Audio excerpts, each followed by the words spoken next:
अस्सलाम वालेकुम, मैं हूं फात शहबाज खान। केपी असम्बली में मखसूस नशिस्तों पर मुंतखब अरकान की हलफ बर्दारी के बाद क्या गैर यकीनी के बादल छट गए हैं? क्या तहरीक इंसाफ का असम्बली इजलास का बाइकआउट करने का फैसला दानिशमंदाना था? बिला मुकाबला इलेक्शन से मुतल्लिक हुकूमत और अपोजिशन के मुआहदे का मुस्तकबिल अब क्या होगा? केपी हुकूमत के इकदाम से बानी पीटीआई की मुश्किलात में कितना इजाफा होगा?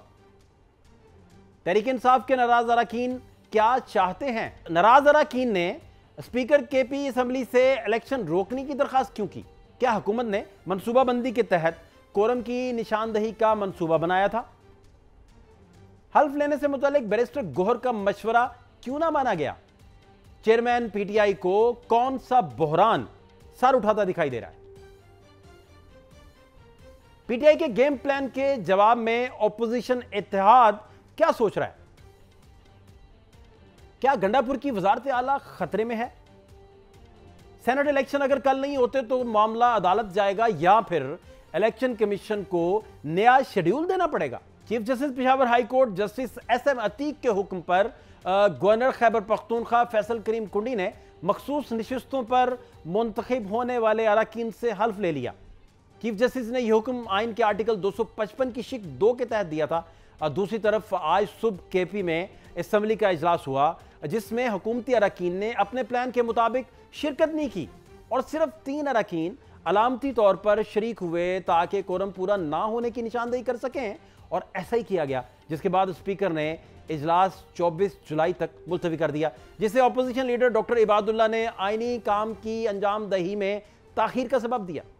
जबकि दुनिया न्यूज ने 3 रोज पहले ही नाजरीन को आगाह कर दिया था कि कोरम की निशानदेही करके इजलास को मुलतवी किया जाएगा। जो इलेक्शन है वो सर पे है और इतवार के रोज असम्बली का इजलास बुलाया गया है जिसमें जो मखसूस नशिस्तें हैं खवातीन की उनकी हलफ बर्दारी भी की जानी है। दूसरी जानिब अपने जराये से मालूमात हुई है कि सेनेट इलेक्शन से कबल जो मखसूस नशिस्तों की हलफ बर्दारी है उसको किसी तरीके से डिले करना या रोकने के लिए भी प्लान, उस पर भी बातचीत की गई है कि कोरम की निशानदही की जाएगी और कोरम ना पूरा होने पर मुमकिन तौर पर इजलास मुलतवी होगा। सेनेट इलेक्शन के तनाजुर में आज दोपहर केपी असम्बली में एक अहम इजलास हुआ जिसमें वज़ीर आला केपी, अपोजिशन लीडर, स्पीकर के अलावा इलेक्शन कमीशन के हुक्काम ने शिरकत की, जिसके बाद वज़ीर आला गंडापुर ने सहाफ़ियों से गुफ्तगू करते हुए कहा कि अदालती अहकामात के मुताबिक मखसूस नशिस्तों के मुंतखब अरकान गवर्नर हाउस में हल्फ ले रहे हैं और सेनेट इलेक्शन में हमें 6 और अपोजिशन को 5 नशिस्तें मिलेंगी। जो भी हो रहा है वो बानी पीटीआई के अहकामात पर हो रहा है। सबने मिलकर यही फैसला किया है कि खरीदो फरोख्त नहीं होनी चाहिए, और उसके बाद मैं समझता हूँ कि इतना अच्छा फैसला होने के बाद पहली दफ़ा पख्तूनख्वा की तारीख में हो रहा है। वही फार्मूला जो हमारा डिसाइड हुआ है, खान साहब ने डिसीजन किया है, उसी के मुताबिक इंशाल्लाह। नाराज उम्मीदवारों के साथ क्या करेंगे जो अभी? देखिए वो तो पार्टी फिर अपना एक्शन लेगी, क्योंकि देखिए ये इमरान खान साहब का फैसला है और इमरान खान साहब के फैसले से नफी करना जो है इमरान खान साहब के हुक्म की नफी है। जो भी हो रहा है उनके अहकामात के मुताबिक हो रहा है, उनके हुक्म के मुताबिक हो रहा है। उधर chairman PTI barrister Gohar Ali Khan ने केपी हुकूमत पर तनकीद करते हुए कहा है कि हल्फ ना लेने से हुकूमत को कुछ हासिल नहीं हुआ। उन्होंने मुंतखब अरकान से हल्फ लेने को कहा था लेकिन उनका मशवरा नहीं माना गया। तहरीक इंसाफ के सीनियर रहनुमा हैं शाहिद खटक साहब, इस वक्त हमारे साथ मौजूद हैं इसी हवाले से बात करने के लिए। खटक साहब बहुत शुक्रिया। ये तो कन्फ्यूजन बढ़ता जा रहा है, एक तो प्लान का हिस्सा बना के कोरम की निशानदेही की गई और वो बी प्लान था बेसिकली तहरीक इंसाफ का। बैरिस्टर गोहर इसकी तस्दीक कर चुके हैं। दूसरा अब हलफ बर्दारी का एपिसोड तो आ गया, सारा कुछ हो गया, लेकिन इसमें ज़्यादा इंपॉर्टेंट तरीन बात यह है कि अली अमीन गंडापुर साहब ने सहाफ़ियों से गुफ्तगू की और अली अमीन गंडापुर साहब ने कहा कि ये सारा कुछ जो हो रहा है इमरान खान साहब के ऑर्डर पे हो रहा है। दूसरी तरफ शेख वकास अकरम ट्वीट करके बता रहे हैं कि ये जो कुछ भी हुआ है वो आइन के आर्टिकल 130 और 255 की खिलाफ वर्जी के तौर पर हो रहा है। तो ये पार्टी के अंदर सर चल क्या रहा है, क्या हालात हैं? बिस्मिल्लाह रहमान रहीम। पार्टी के बारे में मैं बाद में बात करूंगा। अगर आप इस तमाम एपिसोड का बैकग्राउंड पाकिस्तानी कौम के सामने रखें कि ये हो क्यों रहा है, ये जो मौजूदा हालात हैं इसकी जिम्मेदार कौन है, तो फिर आसानी होगी। देखें, पाकिस्तानी कौम ने मैंडेट तहरीक इंसाफ को दिया। पहले 8 फरवरी को 9 फरवरी को हमारा मैंडेट चुराया गया फॉर्म 47 के जरिए।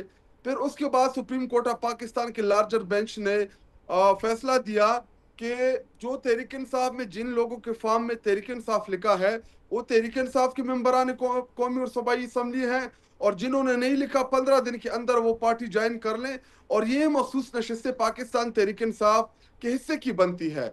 लेकिन फिर उस फैसले को इम्प्लीमेंट नहीं कराया गया। इलेक्शन कमीशन ऑफ पाकिस्तान ने हीले बहाने बनाए, काजी फाइज ईसा ने सहूलत कारी की, और उसके बाद दूसरी बड़ी ज्यादती हमारे साथ ये हुई कि जो 26वीं आईनी तरमीम के नतीजे में जो आईनी बेंच बनाया गया, उस आईनी बेंच में उन तमाम जजेस को बिठाया गया जिन्होंने इस जो main supreme court of Pakistan का लार्जर बेंच था, जिन जजेस ने इस मामले में तहरीक इंसाफ के खिलाफ फैसला किया, उन्हीं के सामने रिव्यू पिटीशन जो है इलेक्शन कमीशन ऑफ पाकिस्तान की लगा दी।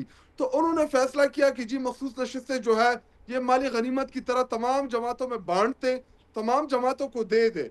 तो उसके बाद जब मखसूस नशिस्तें जिन्होंने 4 सीटें जीती थी, मैं आपको एग्जांपल देता हूँ, जमीयत उलमा इस्लाम उन्होंने 4 सीटें जीती हैं और 9 उनको मखसूस नशिस्तें मिल गई। इसी तरह मुस्लिम लीग नून उनके पास 4 नशिस्तें हैं, उनमें 3 फॉर्म 47 के एमपीएस हैं, उनको इन्होंने जो है तमादी 8 सीटें। इसी तरह एएनपी जिन्होंने 1 सीट जीती है उनको 3 मखसूस नशिस्तें तमादी। तो हमारे हिस्से की तमाम मखसूस नशिस्तें जो हैं वो दीगर जमातों में इन्होंने माली गनीमत की तरह तकसीम कर दी। तो जब इतना बड़ा इबहाम, इतना बड़ा मसला बन जाए, चूंकि जो मखसूस नशिस्तें और हमने जो नशिस्तें जीती थी उनको कुल मिला के हमारी ये हैसियत और ये पोजीशन मैं बात आपकी पॉइंट ऑफ व्यू आपने अपना नुक्ता स्टैब्लिश कर दिया है। मैं जो समझना चाह रहा हूँ खटक साहब, मैं समझना आपसे ये चाह रहा हूँ कि 6 अरकान की फहरिस्त जो है अडयाला से आई और बैरिस्टर सैफ साहब ने दावा किया कि ये फहरिस्त जो है ये इमरान खान साहब के हुक्म पर उन सेनेटर्स की फहरिस्त है जिनको इमरान खान चाहते हैं कि ये सेनेटर्स लगें। आप मुझे ये बताइए कि आप उस फहरिस्त को मानते थे या नहीं मानते थे? इससे आगे फिर बात मैं पूछूंगा आपके हाँ और ना के बाद। मैं आपको बुनियादी सवाल की तरफ लेके जाना चाहता हूं। आप मुझे शॉर्टकट में ना लें, इस आपके सवाल की तरफ मैं जरूर आऊंगा, लेकिन फिर आप मेरा मुद्दा तो सुन ले, मेरी फरियाद तो सुन ले। देखिए, जो हमने टिकट्स दिए थे उन 8 मेंबरान को, तो अगर हमें हमारे हिस्से की मखसूस नशिस्तें मिल जाती तो हम इस पोजीशन में थे कि हम अपने तमाम के तमाम सेनेटर्स बना सकते थे। लेकिन ये इबहाम तब पैदा हुआ कि जब हमारी हिस्से की 22-23 मखसूस नशिस्तें अपोजिशन में बांट दी गई, तो उसके बाद एक खला पैदा हो गया, क्योंकि हमारी जो सेनेट की नशिस्तें थी वो कम हो गई। तो उन तमाम हालात को मद्देनजर देखते हुए फैमिली की मुलाकात हुई, बैरिस्टर साहब सैफ की भी उधर इमरान खान साहब के साथ जेल में बकौल उनकी कि मेरी मुलाकात हुई, तो वो नाम उनके सामने रखे गए। तो जेल से जब पूरी पार्टी को बैरिस्टर सैफ ने या अली अमीन गंडापुर को बैरिस्टर सैफ ने बताया कि जी इमरान खान साहब से मेरी मुलाकात हुई है और ये नाम उन्होंने दिए हैं, तो अभी इसका जवाब तो बैरिस्टर सैफ ही बेहतर दे सकता है। और उतना बड़ा झूठ तो वो बोल इसलिए भी नहीं सकता और ना वो बोलेगा, क्योंकि कल को किसी ना किसी की मुलाकात तो इमरान खान साहब के साथ होनी है, तो ये सच और ये झूठ तो कौम के सामने आ जाएगा। ओके। लेकिन आप बेसिकली कह रहे हैं खटक साहब, आप बेसिकली कह रहे हैं कि इतनी बड़ी बात की गलत बयानी बैरिस्टर साहब नहीं कर सकते। अच्छा, अगर वो नहीं कर सकते इतनी बड़ी गलत बयानी, तो इसका मतलब ये हुआ कि आप कह रहे हैं कि जो आज़ाद अरकान ने वो नाराज़ अरकान, बल्कि आज़ाद उन कह रहे हैं, जो नाराज़ अरकान है उन्होंने जो स्टांस लिया, आप उस स्टांस के फिर हक में नहीं है, वो गलत लिया, इसी को एग्जीक्यूट होने देते और आपकी अपनी गवर्नमेंट ने जो मखसूस नशिस्तों का फैसला है उसे तस्लीम किया। तो इसीलिए तो अपोजिशन के साथ मिलकर फॉर्मूला तय किया ना सर, और 6-5 हुआ कि 6 जो है केपी में पीटीआई को आ जाएंगी और 5 मुतहदा अपोजिशन को चले जाएंगी। इस पे क्लैरिटी से प्लीज बताइएगा। मैं इस पे आपको क्लैरिटी कर दूं, तहरीक इंसाफ का, इमरान खान साहब का हमारा बड़ा वाज़ेह मौक़िफ़ रहा। माजी में भी जब हमारी हुकूमत थी, हम जब फेडरल गवर्नमेंट में बैठे थे, हमने तमाम जमातों को ऑफर की कि आप आए, इस सेनेट के मामले को हम शो ऑफ हैंड पे करते हैं कि जो अरकान बनेंगे सेनेट में उनकी जो वोटिंग होगी वो भी शो ऑफ हैंड पे होगी, या जो जिस जमात का जो भी तनस्सुब बनता है इसके ऊपर इलेक्शन ही नहीं करेंगे, वो जमातें लिस्ट देंगी जिसको वो सेनेटर बनाना चाहते हैं। तो ये हॉर्स ट्रेडिंग का, फ्लोर क्रॉसिंग का, इस बात को ही हम बंद कर देते हैं। लेकिन उस वक्त यूसुफ रजा गिलानी को जितवाने के लिए उन्होंने वो रास्ता नहीं रोका। तो आप उनसे सवाल करें कि उन्होंने उस वक्त भी हॉर्स ट्रेडिंग का रास्ता खोलने के लिए अपनी भरपूर कोशिश की, आज भी उसी के ऊपर गामजन है। तो आप ये सवाल उन जमातों से करें कि ये जब हम चाह रहे थे कि इसके लिए हम कोई सिस्टम बनाए, तो आज ना तहरीक इंसाफ गिला करती, ना कोई दूसरी जमात गिला करती कि जी हमारे एमपीएस या वो बेजमीर जो लोग लोगों से उसी जमात के नाम के ऊपर वोट लेते हैं, फिर ईवान के अंदर आके बिक जाते हैं। और ये तमाम सहूलतकारी काजी फाइद ईसा ने तब की जब हमसे हमारे बल्ले का निशान लिया गया, इतने ज्यादा लोगों को, इतनी बड़ी तादाद में लोगों को इंडिपेंडेंट किया गया, तो उसके बाद ये तमाम मसाइल जो है ये पैदा हुए। अच्छा खटक साहब, जो अली अमीन गंडापुर साहब कर रहे हैं, रिस्पेक्टेड सीएम है, जो भी वो कर रहे हैं, आपकी दानिश में वो इमरान खान साहब के ऑर्डर्स पर कर रहे हैं या उनके ऑर्डर्स पर नहीं हो रहा है? इमरान खान साहब ने फैमिली के थ्रू पैगाम भिजवाया कि पार्टी आपस में मिल बैठ के मुशावरत से फैसले करे। पॉलिटिकल कमेटी जिसका मैं मेंबर नहीं हूँ, कोर कमेटी जिसका मैं मेंबर नहीं हूँ, वहाँ पे उन्होंने फैसले किए हैं। तो अगर तमाम जमात ने फैसले किए हैं तो फिर अली अमीन गंडापुर की इसमें राय शामिल होगी या अली अमीन गंडापुर ने इसको इनिशिएट किया होगा, पार्टी ने इसको सेकंड किया होगा। तो ये सवाल तो उनसे बनता है, क्योंकि मैं तो मेंबर नहीं हूं कि मैं आपको वो एक्चुअल ज्यादा पोजीशन बता सकूं कि उस मीटिंग्स में हुआ क्या। लेकिन जब इमरान खान साहब या तहरीक इंसाफ पूरी जमात का फैसला है, तो जमात में तमाम फैसले इसलिए ये बात आपसे मैं सर आपसे ये इसलिए गुजारिश ये आपसे पूछ रहा हूं, आपके सामने ये दरखास्त कर रहा हूं, उसकी बुनियादी सर वजह है कि कल हम शंदाना गुलजार साहिबा से बात भी कर रहे थे, तहरीक इंसाफ के दीगर लोगों से भी हमारी बात हुई, तो वो बार बार कह रहे थे कि इमरान खान साहब ने कहा है कि खुद बैठ के फैसला कर लें मुशावरत से कि कौन लोग सेनेटर्स होने चाहिए। तो उसकी बुनियाद पर तहरीक इंसाफ के बहुत सारे जो सीनियर नाम हैं वो ये बता रहे थे कि ये लोग तो इमरान खान साहब ने अनाउंस ही नहीं किए, बैरिस्टर साहब गलत बयानी कर रहे हैं। आप एक जगह तो कह रहे हैं बैरिस्टर साहब इतनी बड़ी गलत बयानी नहीं कर सकते, दूसरी जगह आप फरमा रहे हैं कि अली अमीन गंडापुर ने मुशावरत से फैसला किया होगा। तो मैं समझना अब ये चाह रहा हूं कि पार्टी में जिससे बात करें वो एक नई बात और नई वजाहत करता है। अभी भी देखें शेख वकास अकरम का ट्वीट कुछ और कह रहा है, अली अमीन गंडापुर साहब की जो गुफ्तगू है, और वो अभी भी ऑपोजिशन लीडर के साथ बैठे हुए हैं, मीटिंग वहां चल रही थी कुछ देर पहले तक और डिस्कशन हो रहा था कि उस फॉर्मूले का अब क्या करना है। तीसरी जगह सर आपके नाराज अरकान जो हैं वो विदड्रॉ करने को तैयार ही नहीं हुए, वो कहते हैं हमने इलेक्शन लड़ना है। तो बनेगा क्या फिर, मैं ये जानना चाह रहा हूं। वो तो अगले 1-2 दिन में वाज़ेह हो जाएगा कि बनेगा क्या इस तमाम सूरत हाल का।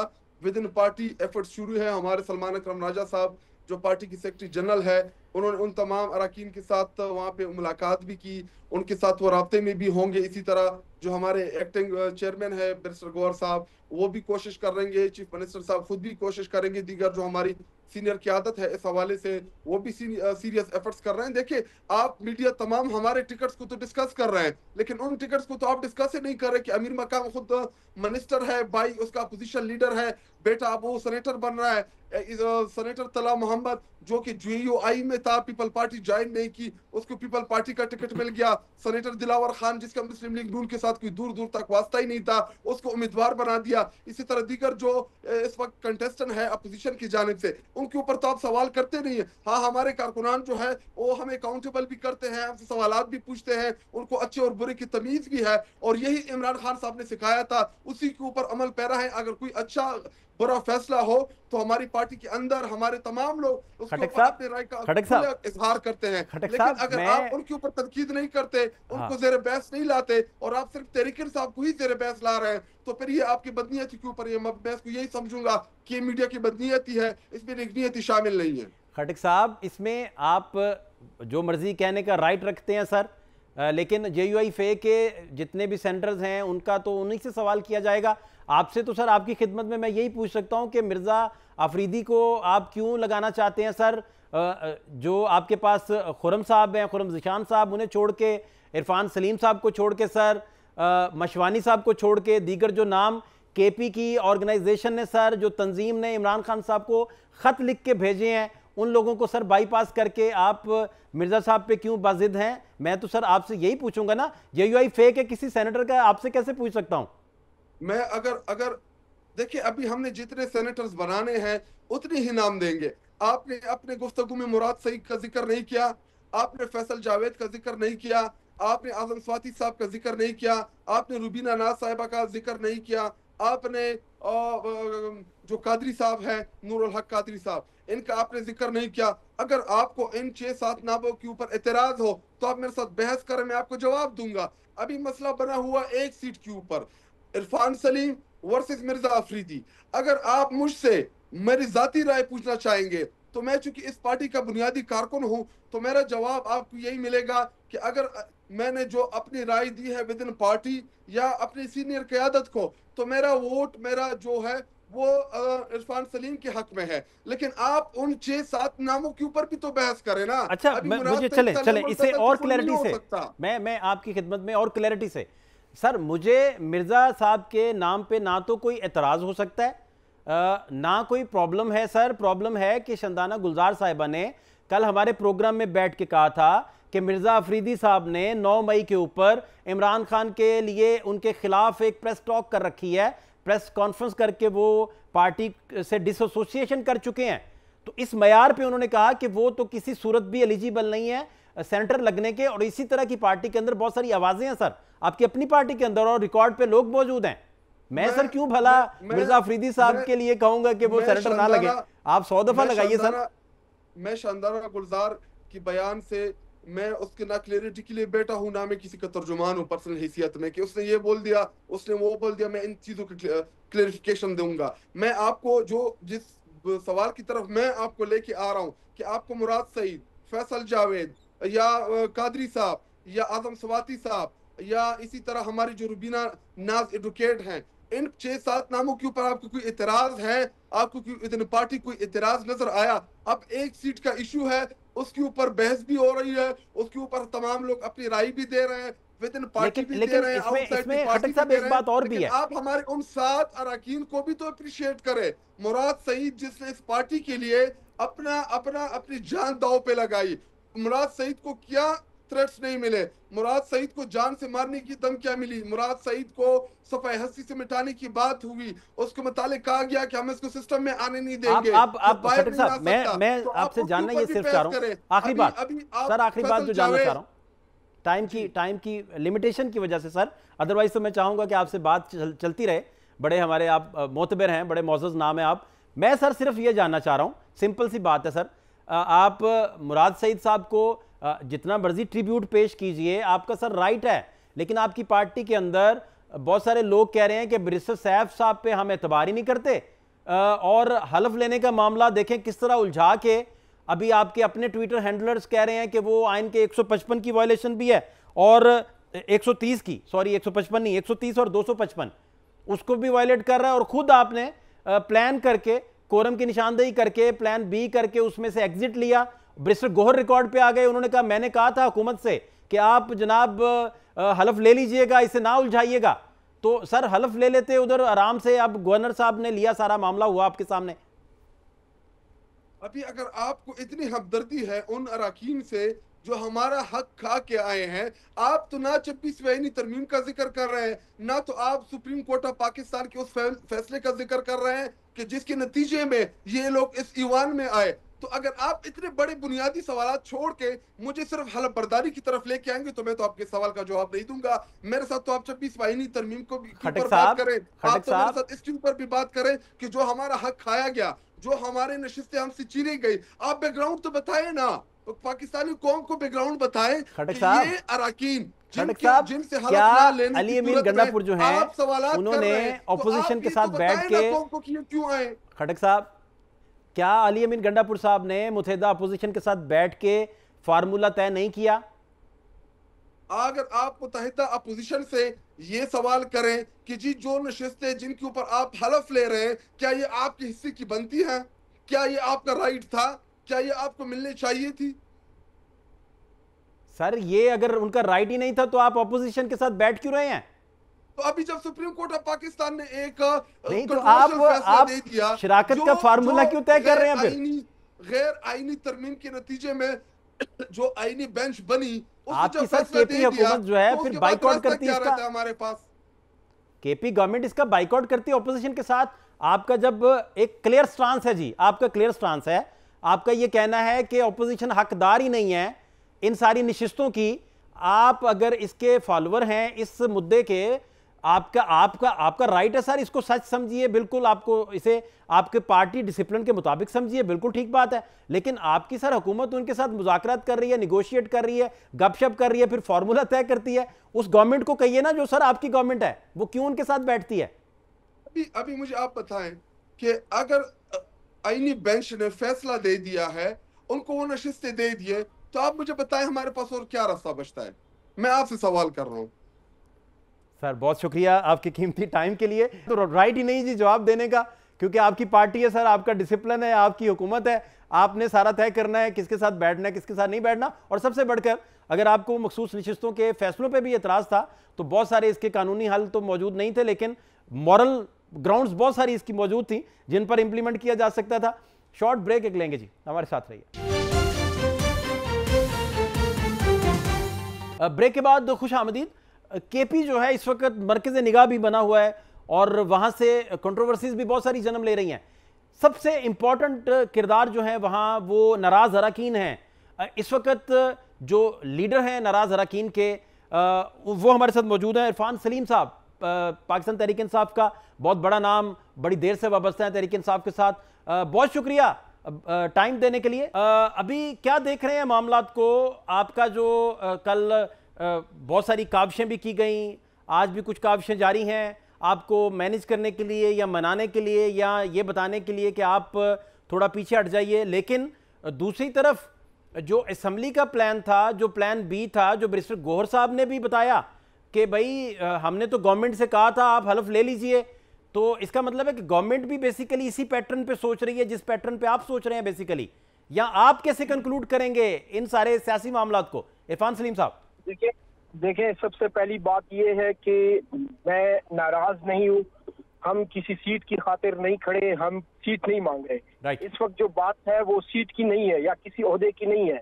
हम ये कह रहे हैं कि इमरान खान जिन लोगों की वजह से पिछले 700 दिनों से ज्यादा हो गए कि वो जेल के अंदर है, उनकी खातून खाना जेल के अंदर है, उनके वाइस चेयरमैन जेल के अंदर है, मियां महमूदुर रशीद, डॉक्टर यास्मीन राशिद, सेनेटर इजाज चौधरी साहब, उसके भांजे, ये तमाम लोग जो है वो जेलों के अंदर हैं।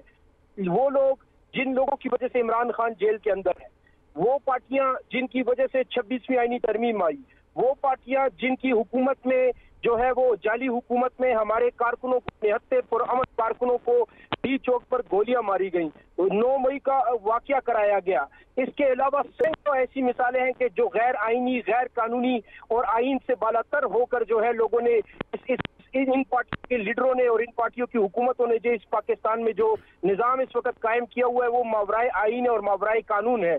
हम समझते हैं कि उन्हीं पार्टियों के साथ जिनके साथ इमरान खान साहब बैठना नहीं चाहते, उनके साथ बात नहीं करना चाहते, हम उन्हीं पार्टियों के साथ मिलकर यहाँ पर उनको अपनी अददी अक्सरियत की बुनियाद पर हम उनको हरा सकते हैं। और कल को आप जाएं सेनेट के इलेक्शन, सेनेट में और फिर सेनेट में 2/3 अक्सरियत मिले और फिर वो जो है उससे बड़ा जुर्म करे पाकिस्तान के आइन के साथ, और फिर जो है वो 27वीं आईनी तरमीम लेकर आए जो मुजव्वज़ा तौर पर सबके सामने आ चुकी है कि उसमें क्या होने जा रहा है। तो हम तो इस निजाम के खिलाफ खड़े हैं। हम तो ये खैबर पख्तूनख्वा की असम्बली के जो मेंबरान हैं ऊपर से लेकर नीचे तक, मैं खुद अपनी जात की बात करूंगा कि इमरान खान के नाम के बगैर, इमरान खान के झंडे के बगैर और तहरीक इंसाफ के बगैर मैं अपनी गली का काउंसलर मुंतखब नहीं हो सकता। इन सबको जो है इमरान खान के नाम के ऊपर वोट मिला है, तो इमरान खान का जो नजरिया है और इमरान खान की जो स्टेटेड पॉलिसी है। कल फिर आप या आपके साथ जितने भी दीगर लोग हैं, आपने बड़ी क्लैरिटी से बताया कि भाई हम नाराज़ नहीं है, बेसिकली हमारा तो मुद्दा ये है कि हम चाहते हैं कि जो बानी पीटीआई सोच रहे हैं उसके मुताबिक फैसले किए जाएं, जो मैं समझाऊं आपकी गुफ्तगू सुनने के बाद। तो कल फिर आप इलेक्शन कॉन्टेस्ट करने जा रहे हैं, इलेक्शन लड़ेंगे सारा, या फिर कागजात वापस लेंगे, या क्या होगा कल का दिन? अगर आप अपने लफ्जों में बयान कर सके तो कल क्या होता देख रहे हैं आप? देखिए सबसे पहले तो अभी जो कुछ हुआ है खैबर पख्तूनख्वा असम्बली में, कोरम पूरा नहीं हो सका और फिर गैर कानूनी तौर पर देखे ना 8 और 9 अप्रैल की दरमियानी रात को जो है वो रात के 12 बजे अदालतें खुलती हैं। अभी वो उसका जो है वो जवाब नहीं दे पाई, ये रियासत जवाब नहीं दे पाई, और उन्होंने आज छुट्टी के दिन नोटिफिकेशन निकाला है, ऑर्डर निकाला है कि गवर्नर खैबर पख्तूनख्वा जो है वो इससे हलफ लें। याद रखें कि ये ऐसे बिल्कुल नहीं हो सकता। आर्टिकल जो 65 है उसके मुताबिक, कानून का आर्टिकल जो हमारे आइन का आर्टिकल 65 है उसके मुताबिक जो है खैबर पख्तूनख्वा असेंबली में या कोई भी असेंबली जो हो उसके मेंबरान जब हलफ उठाएंगे तो वो असेंबली के अंदर मौजूद होंगे। असेंबली के जो जिस जगह पर इजलास होता है उधर मौजूद होंगे। बाहर किसी सूरत उनका हलफ जो है वो आइन के खिलाफ है। तो कैसे? अच्छा, अब मुझे ये बताइए कि अब इससे आगे इरफान सलीम साहब, इससे आगे अब फर्ज करें कल सुबह 9 बजे गवर्नर साहब ने हल्फ लेना है, वो फर्ज करें हो गया, जारी बात है इलेक्शन कमीशन का इसमें उनकी इनपुट भी आ गई, उन्होंने टाइम भी बता दिया, डेट भी बता दी। दूसरा फिर 11 बजे कल पोलिंग होगी, इलेक्शन है कल, उसको फिर किस नज़र से आप देख रहे हैं? आप जाती हैसियत में या आपके पार्टिसिपेंट जितने भी हैं जो आपके साथ आपकी स्पिरिट के साथ चल रहे हैं, उन्हें फिर आप कैसे देख रहे हैं कल के दिन को? मैं ये पूछ रहा हूं। मैं एक चीज इसमें ऐड करना चाहता हूँ। मेरी दरख्वास्त है खैबर पख्तूनख्वा असेंबली के स्पीकर से, खैबर पख्तूनख्वा असेंबली के स्पीकर को भी चाहिए कि वो कल खड़े हो जाएं और वो कहें कि आइन की खिलाफ वर्जी नहीं होने दूंगा। और उसके बाद गवर्नर जो कल गैर कानूनी और गैर आईनी हलफ उठाने जा रहा है, और उसके बाद होना ये चाहिए कि उन मेंबरान असेंबली को जो गैर कानूनी तौर से जिस तरीके से इन्होंने जो रिजर्व सीट्स बांटी हैं, तोहफे में दी हैं, उनको जो है उनको असेंबली के अंदर आने ना दे। ठीक है, मैं बात समझ गया आपकी। इरफान सलीम साहब, मुझे अब ये जानना है कि आप अगर आप कल इलेक्शन लड़ रहे होंगे और इलेक्शन कल होगा, इलेक्शन होता कल दिखाई दे रहा है आपको? फिर देखिए, मैं तो अगर तो खैबर पख्तूनख्वा असेंबली के स्पीकर डट गए तो मेरे ख्याल में कल जो है वो, और मैं आइन के मुताबिक उनको कहता हूं कि वो डट जाए, आइन के मुताबिक डट जाए। तो क्या स्पीकर क्या करें डट जाए अगर? तो इलेक्शन कमीशन फिर भाग जाएगा। नहीं, स्पीकर क्या करें अगर वो आप कह रहे हैं डट जाएं, तो क्या करें वो? देखिए ना, मैं आपको ये कह रहा हूँ कि आज छुट्टी का दिन है और chief justice Peshawar high court ने जो है वो जो ऑर्डर निकाला है और गवर्नर खैबर पख्तूनख्वा को कहा है कि आप हलफ उठाएं, ठीक है ना। ये गैर कानूनी ऑर्डर है, ये गैर आईनी ऑर्डर है, ये ऐसे नहीं हो सकता। मैं ये पूछ रहा हूँ कि स्पीकर से आप क्या चाहते हैं, फिर क्या वो करें? देखिए ना, मैं तो ये कह रहा हूँ कि जो प्रोसीडिंग्स है असेंबली की उसके मुताबिक चले। स्पीकर की जो प्रोसीडिंग्स हैं या स्पीकर की जो ऑर्डर्स होते हैं असेंबली के अंदर, जो कार्रवाई होती है, उसको कहीं पर भी चैलेंज नहीं किया जा सकता। उसके ऊपर ऑर्डर्स मौजूद है। सुप्रीम कोर्ट का हाल ही में जो है जो कुछ हुआ था वो आप देख लें। नहीं, आप चाहते हैं कि स्पीकर जो है वो इलेक्शन ही ना होने दें? बिल्कुल ना होने दें कि गैर कानूनी हलफ उठाने जा रहे हैं। देखे ना, जो मेंबर, ये मैं आइन के मुताबिक बात कर रहा हूं कि जिस भी मजलिस शूरा का जो मेंबर मुंतखब होता है उसने हलफ उठाना है असेंबली के जो प्रेमिसेस हैं उसके अंदर, जहां पे अरकान बैठते हैं। किसी बाहर जगह पर जाकर हलफ उठाना वो आइन की खिलाफ वर्जी है। आप चेक कर ले कानून को। अच्छा, चलें, इस सारे प्रोसेस को तो आप किसी कॉम्पिटेंट फोरम पर अपनी दरखास्त डालकर ही अपना मुद्दा और अपना जो मुकदमा है वो लड़ सकेंगे। मैं जानना ये चाह रहा हूं कि आपकी और आपके साथ जितने लोग हैं उनकी पोजीशन क्या है? अगर इलेक्शन होता है तो आपकी कोई सीट निकलती है, या आपके साथ जो आपके नाम लेवा हैं इस वक्त या आपके साथ चल रहे हैं उनमें से कोई सीट निकालने में कामयाब होगा, या वो फार्मूला जो हुकूमत का तय हुआ था और मुत्तहिदा अपोजिशन के साथ 5 और 6 का, 6 यानी तहरीक इंसाफ की और 5 अपोजिशन की, उसी फॉर्मूले पे काम चलेगा? उस पे मैं ब्रीफ चाह रहा हूं आपसे, वो गाइड कर दे प्लीज। उसका क्या होगा फिर? देखें मोहतरम, हम जो है सीट नहीं चाह रहे। मैं या हमारे जितने भी मेंबरान इस वक्त खड़े हैं, हम सीट मांग रहे। हम ये कह रहे हैं कि इमरान खान का जो नजरिया, इमरान खान की जो स्टेटेड पॉलिसी है, जो पार्टियां पिछले 3 सालों से गैर आईनी, मावराए आइन और मावराए कानून इकदाम कर रही है इस मुल्क में, और वो इरफान साहब, देखिए, उसके खिलाफ मुझे सिर्फ समझाइए, मैं समझना चाह रहा हूं। आप जो 6 बंदों की फहरिस्त आई है अडयाला जेल से, आप वो भी नहीं मान रहे, अपना इलेक्शन जो आपने लड़ना है उसकी भी कोई तैयारी नहीं है, तो मैं ये जानना चाह रहा हूं कि फिर होगा क्या, बनेगा क्या, आप क्या करेंगे? मैं तो आपको यही कह रहा हूं कि हम अपने मेंबरान असेंबली से ये कहना चाहते हैं, आपको तहरीक इंसाफ के नाम पे वोट मिला है, आप एस्टेब्लिशमेंट के हिमायत याफ्ता उम्मीदवार जो अपोजिशन के हैं उनको वोट ना दें, उनको किसी सूरत भी आप मुंतखब ना होने दें। अच्छा, आप कह रहे हैं कि वो वोटिंग ही ना करें, तहरीक इंसाफ के जो मेंबरान हैं वोटिंग का हिस्सा ना बने, बाइकआउट कर दें? जी बिल्कुल, मैं यही कह रहा हूँ, मैं कह रहा हूँ कि सेनेट में जो अपोजिशन के हिमायत याफ्ता एस्टेब्लिशमेंट के जो उम्मीदवार हैं उनको सपोर्ट ना किया जाए। अच्छा, उनको अब देखें ना, उसमें तो सिर्फ हमने कल बड़े अच्छे से चेक किया, शंदाना गुलजार साहिबा भी हमारे साथ मौजूद थी, उन्होंने भी बताया कि भाई उसमें सिर्फ एक नाम है जिस पर एतराज है, बाकी नाम तो सारे वर्कर्स हैं तकरीबन। आजम सवाती के नाम पर किसी को एतराज नहीं था, उसके अलावा मिशाल यूसुफजई के नाम पर बहुत कम लोगों को एतराज था, फैसल जावेद मुराद सईद पर बहुत कम एतराज था। एक बचते हैं अफरीदी साहब जिन पर एतराज था शायद किसी को भी, या बहुत सारे लोग कह रहे थे कि उन्हें एतराज है मिर्जा अफरीदी साहब पे, बाकी तो सब पे वो कह रहे थे हमें किसी को कोई एतराज नहीं है। इवन जो केपी आपकी तंजीम साजी ने भेजी है, खान साहब को एक लेटर भेजा है, उसमें भी तकरीबन वर्कर्स हैं और इसी कैटेगरी के सारे वर्कर्स हैं, बड़े मोतबर नाम है। तो एक बंदा बीच में जो है उसको सर्कल बेसिकली किया गया कि 9 मई के हवाले से उन्होंने कोई प्रेस टॉक वगैरह की है इस सारे मामले को लेकर, इस पे क्या टेक है इरफान सलीम साहब? राब्ता जी मुनक़ता हो गया, दोबारा कोशिश करते हैं। इरफान सलीम साहब, बड़ी अहम बात चल रही थी, सिर्फ ये उनसे पूछ रहे हैं कि भाई आपकी इलेक्शन की अगर तैयारी नहीं है और आप उन 6 लोगों को भी नहीं मान रहे तो फिर बात किधर जाएगी? उम्मीद करते हैं कि दोबारा उनसे राब्ता बहाल होगा। पैनल ने, प्रोड्यूसर साहब ने मुसलसल, जी हमारी टीम ने इरफान सलीम साहब से मुसलसल राब्ता किया तो दोबारा फिर राब्ता उनसे हो नहीं सका। बहुत सारे सवालात अभी बाकी थे, बहुत सारी चीज़ें जानना भी बाकी थी, और सबसे बढ़कर ये जानना बाकी था कि आपके पास एक फहरिस्त आई है 6 अरकान की, वो तो आप नहीं मान रहे, आपका राइट है ना मानिए, लेकिन कोई इलेक्शन की तैयारी की बाबत बताइए, अपनी तैयारी के मुतालिक बताइए, लेकिन वो भी बताने को तैयार नहीं है। और वो स्पीकर साहब से बार बार ये गुजारिश कर रहे हैं और उनसे इल्तजा कर रहे हैं कि वो इसमें कोई रोल प्ले करें कल के इलेक्शन को लेकर, और गवर्नर साहब के हल्फ लेने को अमल को भी वो गैर आइनी करार दे रहे हैं। बहुत सारी दफ़ा इरफान सलीम साहब से रब्ता करने की कोशिश की गई है लेकिन उनसे रब्ता नहीं हो पा रहा। शॉर्ट ब्रेक एक लेंगे जी, हमारे साथ रहिए। ब्रेक के बाद खुश आमदीद।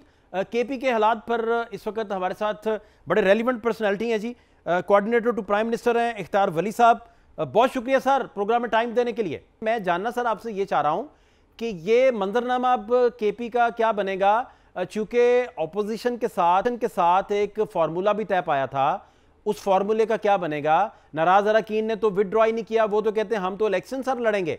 फिर आपके अपोजिशन लीडर सर आज काफ़ी बड़ा टाइम उन्होंने बिताया सीएम साहिब के साथ उधर, वहाँ क्या सर डिसाइड हुआ, क्या डिस्कशन हुई, और आपकी वसातत से प्राइम मिनिस्टर ऑफिस में क्या क्या इनपुट गई है अब तक, क्या क्या आप प्राइम मिनिस्टर ऑफिस शेयर कर चुके हैं केपी के मामलात को लेकर? सर देखिए, हम ये समझते हैं कि सियासत में जब लोग बात करते हैं और बैठकर आपस में एक बैठक होती है, पश्तूनों की रिवायात के मुताबिक एक जिरगा होता है, उसमें जिन बातों पे एग्री किया जाता है तो फिर उसको मनोअन तस्लीम करते हैं।